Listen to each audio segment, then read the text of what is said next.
Bonjour, bienvenue à cette séance de révision sur la crédibilité de stabilité. La crédibilité de stabilité, une traduction de mon cru pour Limited Fluctuations Credibility, est la plus ancienne technique de crédibilité, mais également et de loin la plus simple. Débutons par un petit rappel du contexte pour bien camper les choses.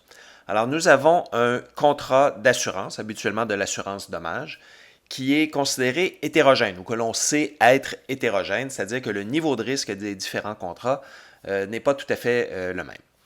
Et ce que l'on souhaite afin d'obtenir une tarification la plus équitable possible, c'est utiliser l'expérience des contrats pour déterminer leurs primes individuelles. L'approche la plus intuitive pour effectuer ce genre de tarification basée sur l'expérience consiste à se dire, je vais utiliser l'expérience d'un contrat et uniquement son expérience pour calculer sa prime si cette expérience-là est suffisamment stable dans le temps pour être considérée fiable. Je mets des guillemets dans la mesure où il va falloir définir un petit peu ce qu'on veut dire par fiable. Alors, si cette expérience est très stable dans le temps, je vais être capable de prédire avec beaucoup de précision quels seront les résultats de la prochaine année ou de la prochaine période, et donc je vais pouvoir calculer une prime précise pour ce contrat. Évidemment, ici, il y a sous-jacent à cette idée de stabilité de l'expérience la notion de pouvoir mesurer la taille des contrats. Parce que, encore là, intuitivement, la stabilité de l'expérience, par la vertu de la loi des grands nombres, va venir avec une plus grande taille d'un contrat. Et puis cette taille-là peut s'exprimer de différentes façons. De manière la plus classique, on retrouve ça en assurance contre les accidents du travail où la taille des contrats est exprimée en masse salariale ou en nombre d'employés, par exemple. Le problème fondamental de crédibilité et de stabilité a été posé par Mowbray en 1914 dans la toute première édition des Proceedings de la Casualty Actuarial Society. Donc, vous voyez, le problème est entièrement dans le titre même de l'article, c'est-à-dire quelle devrait être la taille de la masse salariale d'un employeur, en fait, pour considérer que sa prime pure sera fiable. Et vous remarquerez ici l'utilisation du terme dependable, donc on pourrait traduire par fiable.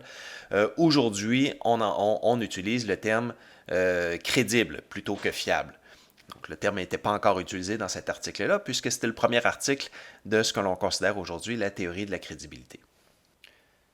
Donc, voici comment Mowbray a réussi à énoncer cette notion de fiabilité de l'expérience dans le temps. Il a dit, je vais considérer que l'expérience d'un contrat est fiable à un niveau KP, et aujourd'hui, on utilise plutôt la terminologie de crédibilité complète d'ordre KP, et K est une petite valeur, est une valeur entre 0 et 1 proche de 0, alors que P est aussi une valeur entre 0 et 1, mais elle proche de 1. Les valeurs classiques de K et de P sont 5% pour K et 90 ou 95% pour P.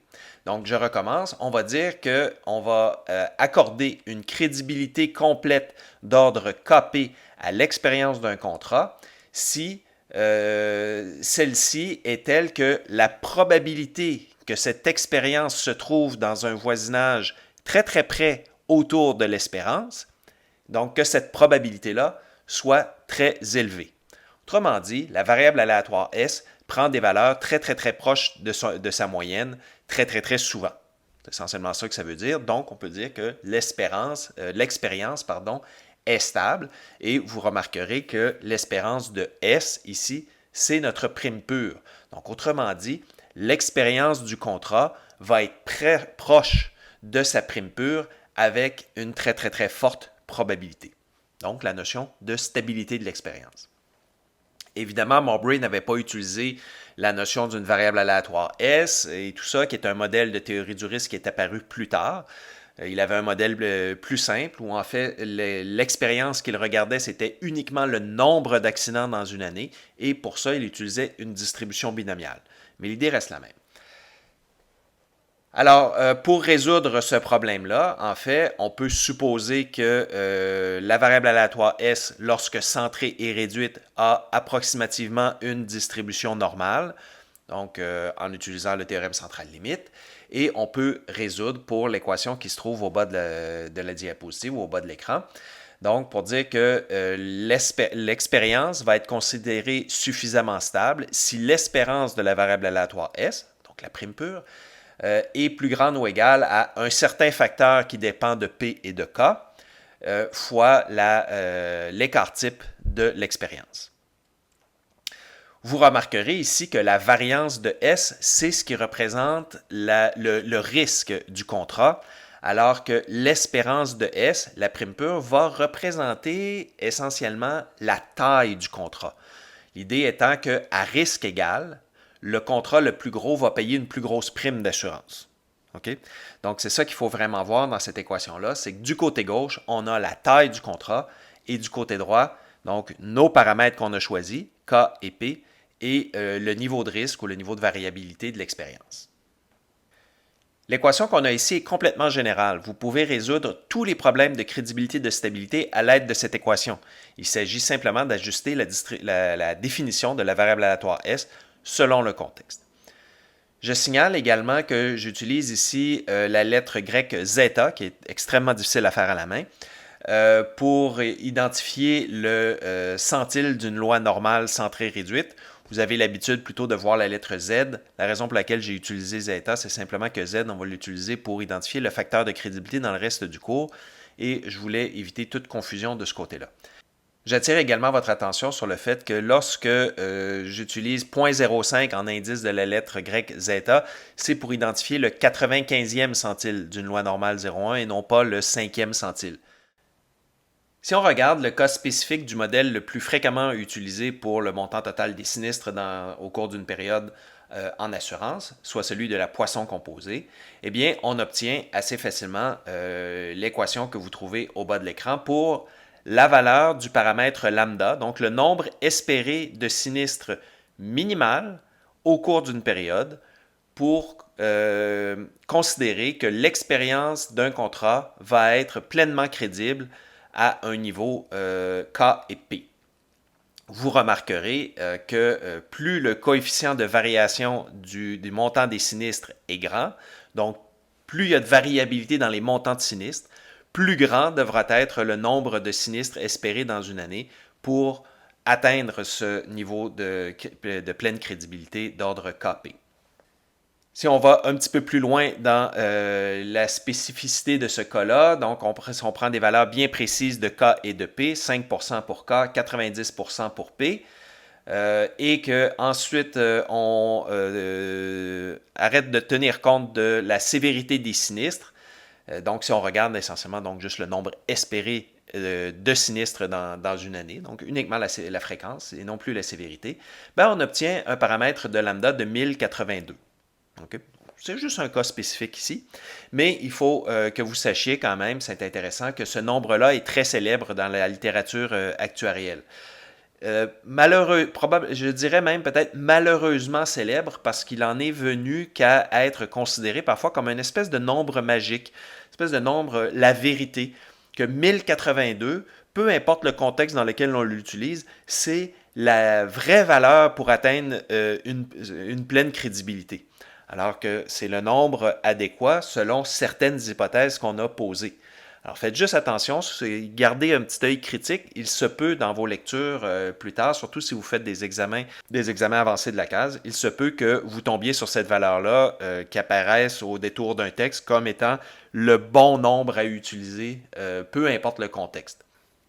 Mowbray avait donc trouvé une manière de déterminer le seuil minimal à atteindre pour que l'expérience d'un contrat soit considérée pleinement crédible. Vous imaginez bien qu'assez rapidement, il y a d'autres assurés, probablement d'autres employeurs, puisque le contexte de Mowbray était vraiment dans les accidents du travail, qui assez rapidement ont dit écoute, moi je n'atteins pas le niveau de pleine crédibilité, mais je suis quand même, disons, à 80% du seuil. Donc, est-ce que tu ne pourrais pas tenir compte du moins en partie de mon expérience personnelle. Peut-être pas uniquement de mon expérience personnelle, mais en partie. C'est une demande fort légitime. Alors, assez rapidement, puisque vous voyez, on est juste ensuite en 1918 avant de trouver une première solution. Donc, ce monsieur, Whitney, qui s'est attaqué à ce problème-là. Mais il l'a attaqué vraiment de la bonne manière. Il s'est demandé, Ce que l'on veut faire, en fait, c'est pas de se dire, OK, si tu atteins 80% du seuil de pleine crédibilité, combien je devrais, à quel pourcentage de ton expérience personnelle je devrais prendre dans la tarification. Non, il s'est dit, bon, dans le fond, ce que l'on souhaite faire, c'est vraiment obtenir la tarification la plus juste possible. Donc, obtenir la meilleure répartition possible des primes à l'intérieur du portefeuille. En réalité, il a fait ce qu'on va appeler plus tard de la crédibilité de précision. Mais ce n'est pas ce que l'histoire a retenu. Donc, Whitney s'est donné un modèle mathématique extrêmement rigoureux, très, très, très bien fait, un cas spécifique, mais puis en plus, il est tombé sur le cas le plus compliqué. On va revenir là-dessus plus tard dans le cours. Donc, utiliser un modèle et un développement mathématique très rigoureux pour obtenir une prime de crédibilité, donc la prime que l'on devrait charger à un contrat qui permet de la crédibilité partielle, de la forme Z fois l'expérience individuelle plus 1 moins Z fois l'expérience collective du groupe. Okay? Et Z est appelé le facteur ou le coefficient de crédibilité. Whitney a obtenu une formule bien spécifique pour le coefficient de crédibilité ou le facteur de crédibilité de la forme n sur n plus k, où n serait la mesure de la taille ou du volume d'un contrat. Et k est une constante qui avait une forme bien définie. Malheureusement, ce n'est pas ce que l'histoire va avoir retenu.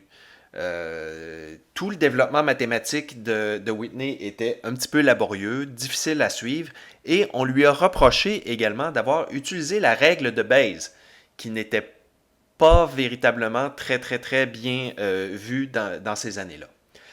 Alors dans le fond, à cause de ces choses-là, ce qu'on a retenu dans la littérature actuelle, c'est essentiellement la formule n sur n plus k. Ben, en fait, on a retenu deux choses. On a retenu qu'on pouvait donner de la crédibilité partielle et qu'une des façons de le faire, c'était avec une formule pour le facteur de crédibilité de la forme n sur n plus k. Au fil du temps, il y a d'autres formules également qui ont été développées, des formules plutôt ad hoc. L'idée était de reproduire un petit peu la forme n sur n plus k, c'est-à-dire essentiellement un gain de crédibilité qui décroît de manière marginale. Et certaines formules ont été utilisées, comme par exemple la racine carrée ou la puissance 2 tiers. De loin, celle la plus utilisée dans la littérature, c'est devenu la formule de la racine carrée.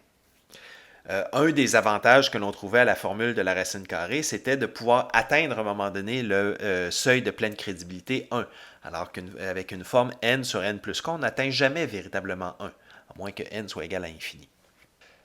Ce que ça a fait également, ces choses-là, quand les formules plutôt ad hoc, qui ne reposaient pas véritablement sur un développement mathématique rigoureux, sont apparues, ça a comme ouvert la porte à faire un petit peu n'importe quoi sur tous les autres aspects de la formule de crédibilité. Dans celle de Whitney, le complément de crédibilité, ce qu'on appelle le coefficient 1 moins Z, est attribué à ce que je note M ici, qui est la prime collective, donc la prime du groupe. À partir du moment où on a pu faire un petit peu n'importe quoi, il est apparu ce que j'appelle la chasse au complément de crédibilité. C'est-à-dire que là, dans la littérature, on a eu beaucoup de très longues discussions sur à quoi est-ce que l'on donne le complément de crédibilité. Tout ça est devenu très, très, très basé sur de l'intuition, puis des idées comme ça, bref, sur des règles du pouce. Voilà, on a déjà fait le tour de toute la théorie sur la crédibilité de stabilité. C'est quelque chose d'extrêmement simple. Le concept de crédibilité complète d'ordre KP tient essentiellement sur une page et celui de crédibilité partielle est apparu au fil du temps comme une manière de déterminer comment est-ce qu'on pourrait donner une portion de crédibilité à un contrat lorsqu'il n'atteint pas le niveau de crédibilité complète. C'est maintenant le temps de mon petit éditorial ou mes avertissements sur la crédibilité de stabilité. Ici, c'est assez important, je crois, que vous gardiez bien en tête de quoi est-ce qu'on parle quand on parle de crédibilité de stabilité. Rappelez-vous toujours le concept de base. Le but de l'approche, c'est de déterminer si l'expérience d'un contrat est suffisamment stable dans le temps pour que l'on puisse calculer sa prime uniquement à partir de son expérience. Et lorsqu'on introduit les notions de crédibilité partielle dans l'affaire, en réalité, la seule chose qu'on veut, c'est incorporer dans la prime d'un contrat autant d'expérience individuelle, autant de son expérience que possible, sans que la prime ne fluctue trop d'une année à l'autre. C'est le seul but véritable. Dans le jargon actuariel, vous allez souvent entendre parler d'expérience crédible. Gardez toujours en tête que c'est uniquement basé sur la stabilité de cette expérience qui elle-même dépend de la taille du contrat. Donc, ce que ça fait, c'est que si on utilise la méthode de crédibilité et de stabilité exclusivement dans de la tarification, on va distribuer les primes à l'intérieur d'un portefeuille hétérogène uniquement sur la base de la taille des assurés. On n'aura pas tenu compte véritablement de l'hétérogénéité du portefeuille. À quel point le portefeuille est hétérogène, à quel point est-ce qu'il faut distinguer les primes des différents contrats. On aura juste regardé la taille des contrats et on va avoir déterminé des primes différentes pour chacun des contrats en fonction de leur taille. Alors, il n'y a rien dans ce processus-là qui nous assure que la tarification, elle est précise ou encore qu'elle est équitable. Le véritable but d'une tarification, ça devrait être d'être la plus précise possible. Pour ce faire, il va falloir se donner un critère de précision pour obtenir des résultats qui sont raisonnables dans ce sens-là. Et c'est ce qu'on va faire à partir du chapitre suivant dans la théorie de la crédibilité de précision. Plus souvent qu'autrement, dans la littérature, dans vos examens professionnels, lorsque vous allez entendre parler de crédibilité, ça va être des arguments de crédibilité, de stabilité. Mais le véritable outil pour faire de la tarification la plus juste et équitable possible, juste dans le sens de précise, ce sont vraiment les outils de crédibilité, de précision.